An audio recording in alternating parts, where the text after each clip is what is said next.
तो आपण वापरतोय युनिकाचा स्पीकर STP स्पीकर टेस्ट करायला. नंदू दे पिन 1. ओके. आणि इम्पिडन्स काय 8 ohms. हां पिन 2. ओके. त्याचं काय 8 ohms. पिन 3. ओके. इम्पिडन्स काय 16. Okay. Pin 4. Okay. Impedance okay. So या प्रकारे आपण पिन 1 2 3 4 ला लागलेले लोज 1 2 मिड आणि हाय ते चेक केलेले आहेत. चला पुढचा पण टॉप चेक करूया आपण. नंदू एक चेक टर्न कार्ड मागणं केबल.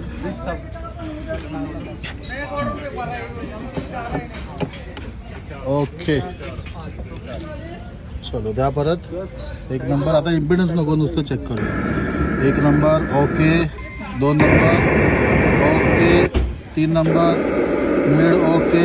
4 नंबर. HF. ओके. ठीक आहे. अशा प्रकारे आपण हे युनिकाच्या स्पीकर टेस्टरने स्पीकर्स चेक केलेले आहेत.